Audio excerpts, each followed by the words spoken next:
दोस्तों, आज की हॉरर स्टोरी मुझे मेरे एक सब्सक्राइबर ने भेजी है। इनका नाम अजय कुमार है। इन्होंने मुझे मेल के द्वारा अपनी हॉरर स्टोरी भेजी है। अगर आप भी अपनी हॉरर स्टोरी मुझे भेजना चाहते हैं तो स्क्रीन पे आ रहे इस मेल पे contact.abhaisa@gmail.com पे आप भेज सकते हैं। मैं अपने YouTube वीडियोस में आपकी हॉरर स्टोरी को जरूर शामिल करूंगा। तो अगर आपके पास भी कोई इंटरेस्टिंग स्टोरी है या आप बीती कोई हॉरर इंसिडेंट्स हो, मेरे साथ जरूर साझा करें। तो दोस्तों, आज की कहानी एक शख्स की कहानी है जो रोज मॉर्निंग में अपने काम पर जाता है और शाम में इवनिंग में अपने घर आता है। रास्ते में एक चौराहा पड़ता है। रोज उस चौराहे को क्रॉस करके वो फैक्ट्री में जाता है। दिन भर वहां पे अपना वर्क जो है उसे करता है और शाम को छुट्टी होने के बाद 5 बजे उसकी छुट्टी हो जाती है। उसके बाद वो घर चला आता है। डेली का उसका वही रूटीन है, सेम रूटीन। डेली सुबह मॉर्निंग में 8 बजे ऑफिस जाना है और शाम में 5 बजे छुट्टी के बाद घर चले आना है। एक दिन उस शख्स का नाम रमेश है। रमेश एक दिन साइकिल से ड्यूटी जा रहा था। वो अपने फैक्ट्री में मजदूरी का काम करता है। रास्ते चौराहे में देखता है एक लेडी, जी हाँ, मीन्स एक लड़की आप कह सकते हैं। एक लड़की रास्ते चौराहे में के रोड के साइड में वो खड़ी है और वहां से बहुत ही गुस्से वाली निगाहों से रमेश को देखती है।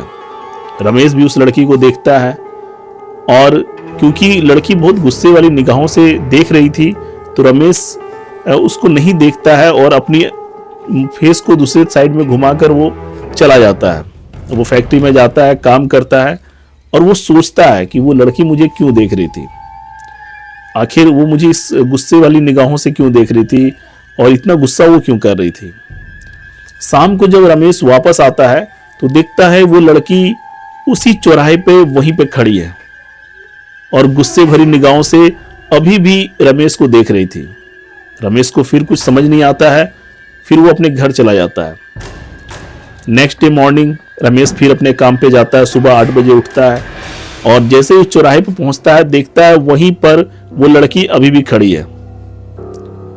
रमेश सोचता है कि जाके उस लड़की को बोला जाए, टोका जाए कि तुम मुझे क्यों घूरती हो, तुम मुझे गुस्से से क्यों देखती है और लगातार 2 दिन से मैं तुम्हें देख रहा हूं, तुम मुझे देख रही हो।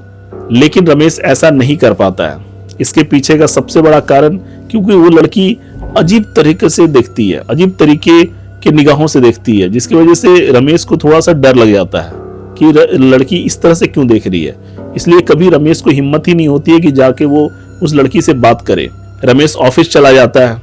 शाम को फिर रमेश वापस आता है, देखता है कि वो लड़की वहीं पे खड़ी है। जी हाँ, वो लड़की सेम जगह पे वो खड़ी रहती है जहां से वो रमेश को साइकिल पे ऑफिस जाते और आते देखती थी। तीसरे दिन जब रमेश सुबह में ऑफिस जाता है, लड़की वहीं खड़ी रहती है। ये जो सिलसिला था 7 दिनों तक लगातार चलता रहा।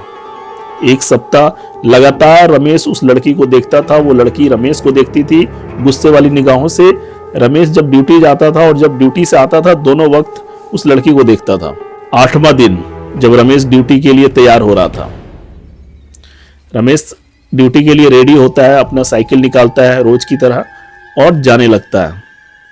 चौराहे के पास पहुंचता है लेकिन वहां पे लड़की नहीं थी। 8वें दिन में लड़की वहां पे नहीं थी, गायब थी वहां से।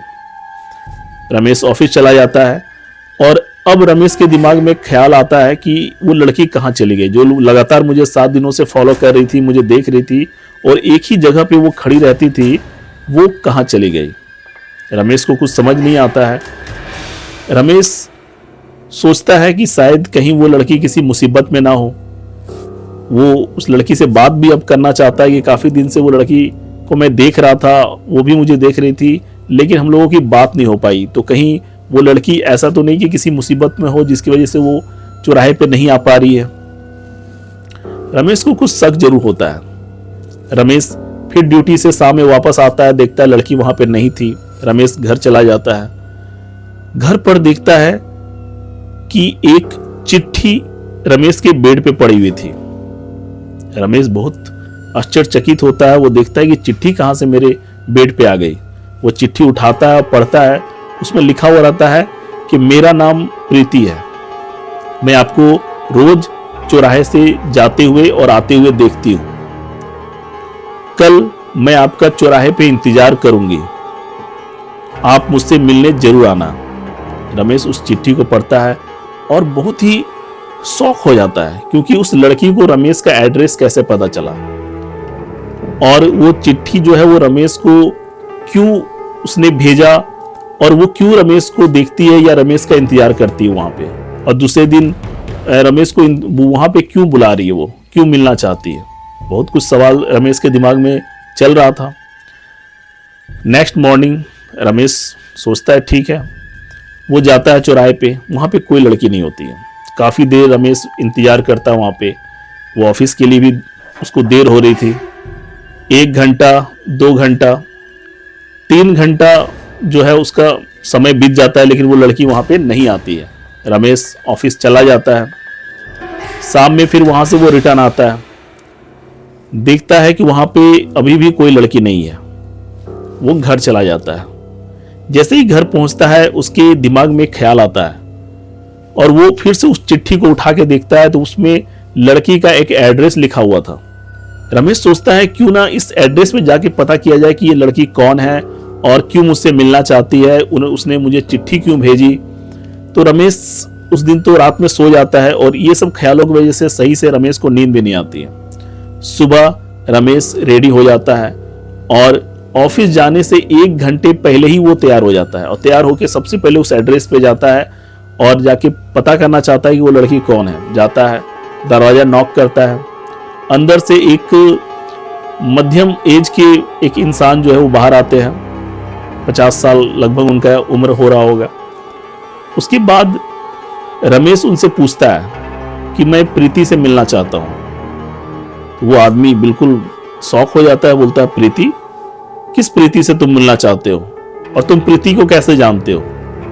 रमेश वो चिट्ठी जो है उस अंकल को वो दिखाता है, ये देखिए चिट्ठी मेरे पास आई हुई है और ये जो लड़की प्रीति है मुझे चौराहे पे बहुत दिनों से देख रही थी, मैं भी देख रहा था और अचानक ये चिट्ठी मुझे मिली और उसने मुझे मिलने के लिए बोला था।